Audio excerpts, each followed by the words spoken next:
We're Sippin on Spice podcast. Yes, and today we have an exciting new format where we're going to be talking about one of our new favorite books and series, Ice Planet Barbarians by Ruby Dixon. Yep, and we are going to keep some of these reviews to just like 10, 15 minutes. Just to give you some quick reviews on some of the other books we're reading. Still going to rate it on a star and penne scale, so penne instead of spice, because if you could picture penne pasta, you could picture wine. Yes, and I am so excited to talk about this series because I am obsessed. I love them. I read through them all super quickly. I could not put them down. I'm in super deep. I'm like six. I started this like 3 days ago. Yes. I'm like 6 books in. Yeah. I love it. Well, you have like 22 to go, and then also a spinoff series. So there's more to read. I'm so excited. Yeah. So should we summarize super quick? You want to give the summary? Yep. So basically it is, I would say it's like a monster romance. There are human women who are unfortunately were kidnapped by aliens, and they crash on a planet that is not Earth, and the bad aliens that kidnap them die pretty much, or they go away in this crash. And then they meet these aliens that are already inhabiting this planet that they've crashed on. And basically overarching, there's fated mates. They're pretty much all matched up in a fated mate way. And then there's different tropes within each book, but it's the stories of the human women falling in love with their fated mate, who is I don't know how they pronounce this, but it's like Sakui or something. Yeah. Sakuhoi, maybe. Yes, and they're the inhabitants of the planet that they crash on. And the whole thing that makes them determine if they're going to be a fated mate or not is technically a parasite that they have to have to survive. A worm to survive on the planet, to be able to live. Yep. It branches out into, I think, 22 books. I am on book 6 of the series. But in this one, we're going to talk about the first one, which is Georgie and Vectal. Yep. And this, I mean, it's good because it kicked off this obsession. It's good. And I really like Georgie, especially out of reading some of the other books that come later on. She was a really good female lead character to kick the series off. She's very logical to her. She's very balanced. She takes a lot of this that is wildly world-changing in stride. And like, you know what I mean? Like, and she's always the one who gets sent out. Like, yes, like you'll figure it out. Basically. And also, like, she just handles business. Again, she doesn't freak out. Their world was just like completely upheaved. Very scary. She doesn't freak out. She's awesome. Yeah, and Vectal falls in love like instantly. Like he instantly gets like, so they get like a thrumming, I guess, or a humming is the best way to put it. And their chest when they resonate is the phrase, which pretty much just means like their kuai, their worm has found their other. They call it the humans call it a cootie. Yeah, like a cootie or whatever. Yeah. I think it's funny and also weird. I thought it was so cute. I know it is kind of weird. And then I liked in Vectal and Georgie's book, he like is all for her even before she gets her cootie, and he knows she's his fated mate. Like he's on board already. He instantly is like, don't worry. When I put a worm in you, you'll see. You'll see that you love me. Because they're like chest like you said, they like hum, and then they know they're like, oh, here is my shoot. Here is my mate. I do like, honestly, this book, the series in general, all kind of follows that same format of like conflict, fated mates, happy ever afters, but all still kind of continuing this story. I like it because they are short. They're like 200 and some pages. So and you can just run through it. You could just read 6 books in a couple days. Yeah. What would you say the trope is of their book? Because I can't place it. Like Georgie and Vectal. Oh. Like what's the trope? Oh. Honestly, friends to lovers, maybe. Oh, maybe. Yeah, because they're both very like they're there for each other. Yeah. They're like bonding. They're bonding fun. Like she trusts him pretty much almost right away, and they learn to communicate. I love the communication. True. Like things that they do throughout it. Throughout the books, they all approach communication a little bit different because there are solutions to the language barriers. The spaceship they end up finding can kind of like download languages, for lack of a better way to put it, into your head. But not all books follow that format. And I have found it interesting to watch the different ways that each couple has figured out how to communicate. I do need to see fan art. Like, I literally cannot picture any. Yes. I picture like a velociraptor. Oh. That is not what I picture. I picture like just a really tall man that's blue. He's got a tail. Yeah, and but like horns. I envision it more like a donkey tail, not like a. Does that make it different? Tail. I think I picture like a firm like almost like a bronchosaurus. Oh no, I didn't go that way at all. That's so I picture like mostly human but partially dinosaur. Oh, interesting. Okay, no, I didn't think of that at all. And then I know there are horns, so I thought of that, but I thought more like fae. Even some fae have horns in some fantasy romance books. Ooh. You haven't read it yet, but I can think of one. Cruel Prince. He's got horns. Some of the fae, yeah, they have. And then the human Jude, she does her hair because she's human. She doesn't have them, so she puts her hair up to be like she has horns. But yes. So I envision more humanoid with like a donkey tail and then like fae horns. Okay. But I love that you pictured dinosaurs and you were still down to read it. And honestly, to read it. Like I said, it was one of those things that I pictured, and then I was just like, no, I'm just going to put that out of mind. You know what? Suspension of disbelief. Suspension of disbelief is the name of this game. Yes. So out of the books that you've read so far, which one's your favorite? I know we're talking about book one, but yeah. Is it hard to pick one? I have so many questions for you, actually. I'm so excited. I think it's actually, oh shoot, who was book two? Was it book two or book three? I think I'm going to say Kira and a Hako. Ahiko. That's my current favorite. Okay, cool. There's more to be had. There's more to be read. There's more to be had.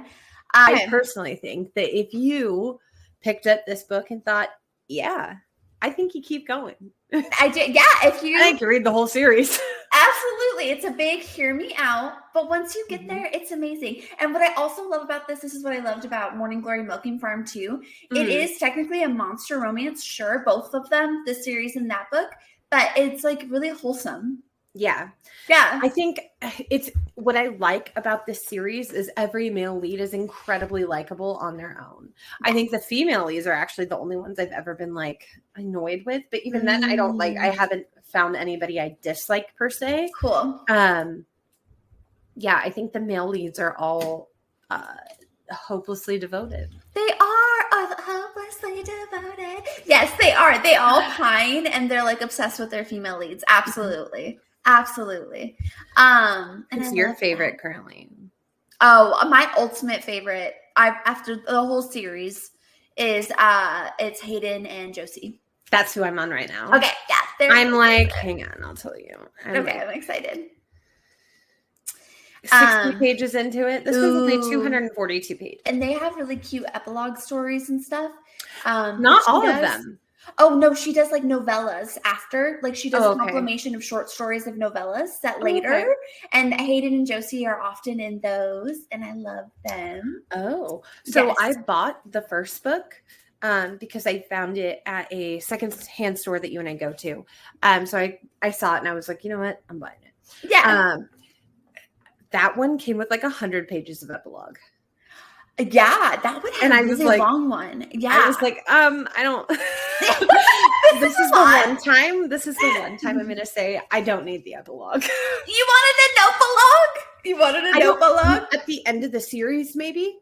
But right now, given like kind of how they hop back and forth and the timeline kind of is going on, I think it's acceptable to not have it. Okay. Also, the entire story is wholesome. Mm-hmm. So I feel like an epilogue for me serves the main purpose of just being like, yay, all of my boxes checked. I feel good. Yes. Yeah, everything's like happy here. I can leave them and move on and feel joy. I don't need to move on. I'm going to move on to book 16 million. Exactly. Exactly. So something else that I absolutely, when I read this book, I was shooketh, and I was like, okay, I see why these women wanted to work out with their fated mates with the Kui, because of the way maybe some of their anatomy, the male lead's anatomy is shaped, or his anatomy. His anatomy. Mm-hmm. Seems like something you could buy on very select stores. Yep. And I would say, I think we keep it high level, and we also just say, I think the female leads are very happy with their choices. Yeah. I think that every now and then it may work out. Given the right parts. Yes, absolutely. Given the right parts. But yeah, no, this series is, and this world too is so wholesome, even for what it is. And it's so like, you're like, dang, I care about these characters, and they have no business. Like, this series has no business being as interesting and good and great as it is. It's amazing. It's like you put one down and you're like, well, I guess let's just see what happens. I need the other one. Yeah. And you totally forget that you're on like another planet. And like I've accepted the blue men into my life. Yes. And they're all so sweet. They're all so sweet. It's crazy because I think there are some trigger warning topics in these books. And it's surprising how quickly they make them as light as they can. True. But there are a lot of heavy drops. I like how Georgie panics when the worm comes up. When it's like her turn to get the fly. Yes. And she's just like, oh my God, am I going to put this worm in my body? Am I going to? Yeah. I mean, and if you think about being in that position where they have to, like, that is wild to think that that's going to happen. No. And here's why. If I get abducted, hand to God or whatever you believe in, right? Yes. If I get abducted and I have no home ties, okay? Every single one of these girls are 22, completely unattached, and have no friends or family. Yes. That's a key point. And I get snatched up, saved by giant equipment packing. What? Aliens that love you. Who want to insert a worm into me that is going to make me absolutely adore them. And it's going to heal all of my wounds. Yep. What is there to chat about? Yep, exactly. There's no decision, or you die to the elements. Yeah, I'm sorry. It sounds like a great time. It does. Did you want to die instead? Well, you have no one, like you said. You don't have a family you're going home to. Yes. They do structure the books like the abductions. They abduct women specifically that don't have family to go home to. Yeah. What do you feel about Georgie getting pregnant before she gets squy? That is stressful. It happened out of nowhere. It was like in 30 seconds. It did. But that is like a found family thing. But that stressed me out because I was like, what if that changes things? But I guess it just makes her stronger and healthier for like a healthy pregnancy. So yeah, I think it was good. It was good. Yeah, it was just like, I thought they just like whipped that out. They were just like, yeah, you're already pregnant. Like, yeah. What? Like, what? And they've been on 2 days. True. And they don't do that as much in the other books. But this one is just like, it is like insta. It's like immediate. It's like, okay, instant. They looked at each other and it happened. The fact that she gets attracted to him so quickly is what's funny to me. Yes. Because she's like, okay, I'm moving past this and I'm down for this. Yeah. That's fine. Yes. Okay, so let's hop into rating. Star rating. Oh, 5 stars. Amazing. 100% here. 5. And again, suspend all belief. If you are coming here and you're saying, Jordan, Sheridan, give me a technically good book, this is not it. But if you want a good time, this is the book. If you want to get absorbed into another world and not care about any potential realities or non-realities, hop in. Water's fine. Yeah. It's wonderful. The water is wonderful. How would you rate it on spice? Spice. Oh my God. I would say 4. Yeah. 4, because they tend to be somewhat slow burns. And I would say the books all follow a similar theme of like star penny so far. Yeah, I agree. I totally agree. It's far. There's definitely spice, but it's not the whole book. It's towards the end. And the tension build up to the spice is just so good. So good. Okay. Are you ready? Emotionally. Uh-oh. Okay, yeah. Sheridan. Oh, yeah. There's a fire in the barn. No! Not another fire in the barn. Honestly, we should really invest in some new materials. For We should. There's a fire in the barn. Who would you rather save? The male lead from Morning Glory Milking Farm or Ooh. Vectel?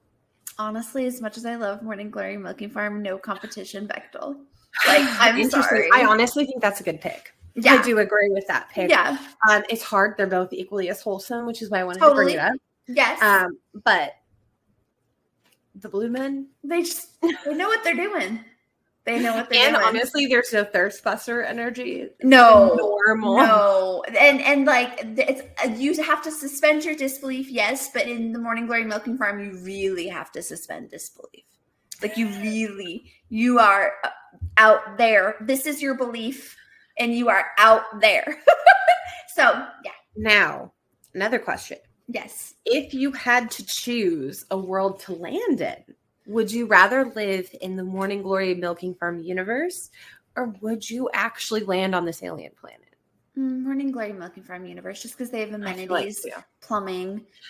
I would not be out here like making my own furs. Get out of here. No, and like you have to. They talk about eating raw food. Some of them also. Yeah.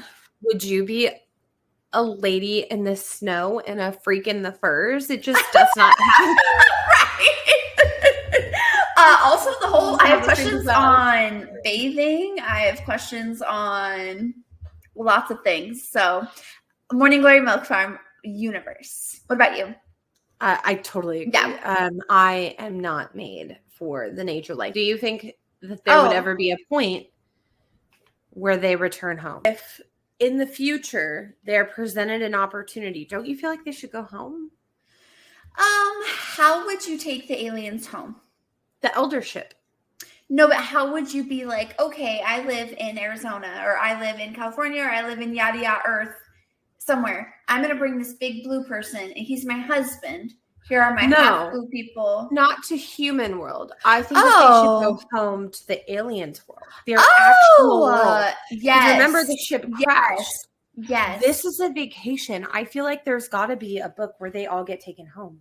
Gotcha. Okay. I do think they should go to their home, the Sakui home, not Earth. Yes. I think yes. I believe that in the future they're going to go to the Sakui home. Gotcha. Interesting. We shall see. But that would be interesting. Cool. Anything else you want to cover? No, just that I totally recommend this series. It's wonderful. It's heartwarming. It's addictive. 10 out of 10.